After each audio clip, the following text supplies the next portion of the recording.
Good morning. Today is section 115, verses 1 through 8. All the chapters this week, all the sections this week are rather small. We're doing 5 of them, 15, 16, 17, 18, 19, and 20. Yep, they're rather small. But let's just get into it. The date is April 26, 1838, in Far West, Missouri. It is for the presiding officers of the church, and the prominent doctrine or theme is the name of the church and Far West temple site. Excuse me. Oh my gosh. Okay. Let's see. This revelation addresses the First Presidency, Missouri Bishopric, Far West High Council, elders, and church members throughout the world. It speaks of additional stakes in Zion that will be formed and commands the saints to build a temple in Far West without going into debt. I found some things in my reading last night. First off is the truth. Verse 4. For thus shall my church be called in the last days, even the Church of Jesus Christ of Latter-day Saints.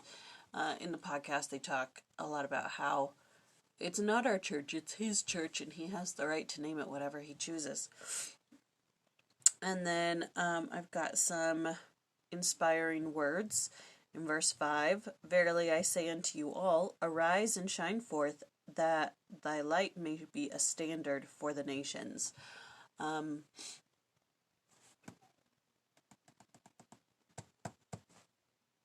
Who was I watching? I was watching Ben Shapiro, I think. And he said he was doing a woke TikTok reviews. And he's like, yeah, it's funny to watch this, but, this fringe crazy that we see right now is going to become the norm crazy, the mainstream crazy. If you take a look back, all the fringe crazies from a decade ago are now the mainstream crazies. Not the people, but the ideas and so forth. And so this inspiring words of arise and shine forth, that thy light may be a standard for all nations. I think the standard that needs to be raised is love for all, not contention and division. It's like, if you don't think like me, then you're not worthy. Whereas it should be love thy neighbor. All right. And then some spirits whisperings. Verse 6.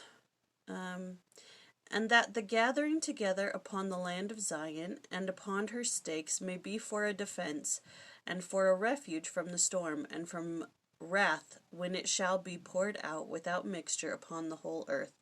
And I think we kind of felt this during conference, that when we gather together as a family, as a church community, we feel a refuge and a defense from the storm and the wrath that is coming. President Nelson, honestly, in his talk, he was just saying, it's going to get worse. It's going to get worse. So when it says the wrath that is coming, that's what's coming. That's what I feel like is coming. Wrath is going to be poured out upon this earth. So it just says that the whisperings to me of that verse was that gathering together and being together with family and with church, like-minded people, is a defense from the storm, and it will boost you when you're alone and isolated. It's not very uplifting. It's not very edifying, even though I like sometimes to be alone. Also speaking to Mother there. Anyways, that's a boost sometimes. That's kind of it for verses 1 through 8. From this book anyway, and what I got from it. From verses 1 through 8. Let's see. Holy cow. Here. Be a standard for the nations. This is John A. Woodstow. Probably the thought that has come to me most often has been as to the place and purpose of the church in this war-torn world. This world of strife and unhappiness. This was given in 1940.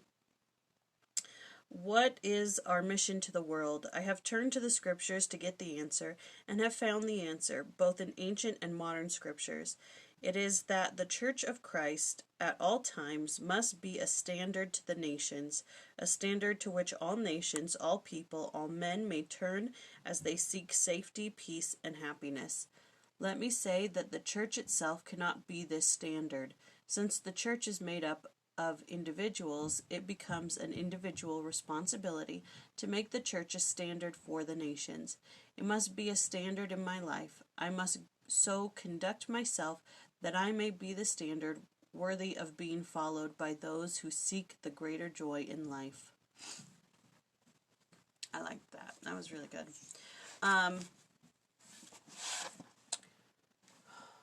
One other thing. Oh, I wanted to comment on Wendy's comments. She's about a lesson behind. She was talking about the faith of these pioneers, the faith that they had.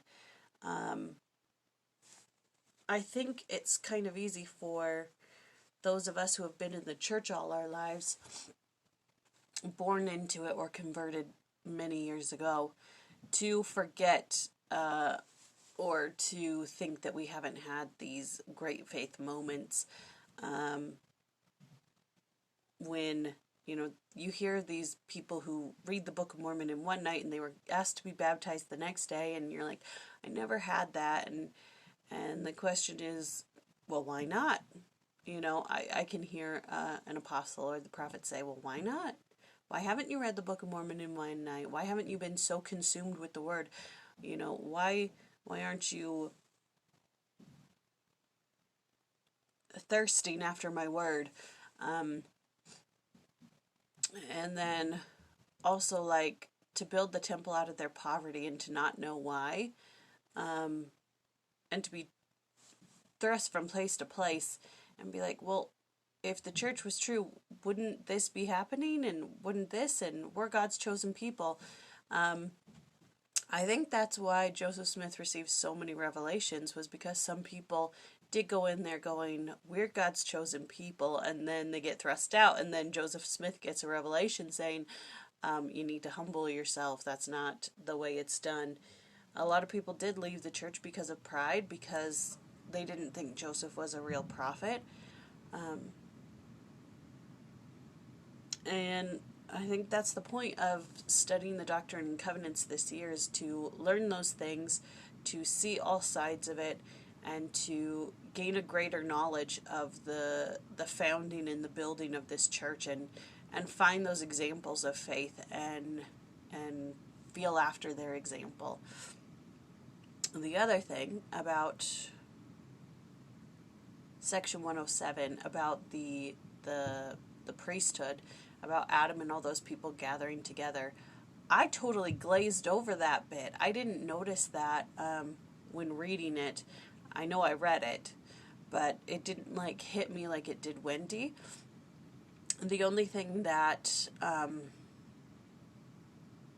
that I could think of when she was talking about that was when the prophet, I don't remember his name, goes to Mormon as a boy and tells him where the records are, the plates that he, you know, had been saving, where they were hid, and said, you know, when you get to this age, go to this place and get the records. And that's what came to my mind. Not that Noah was the only righteous one at that time, but maybe they knew that he would be the only righteous one when the floods needed to happen, and so they needed to ordain him as soon as possible. Who knows? I don't know.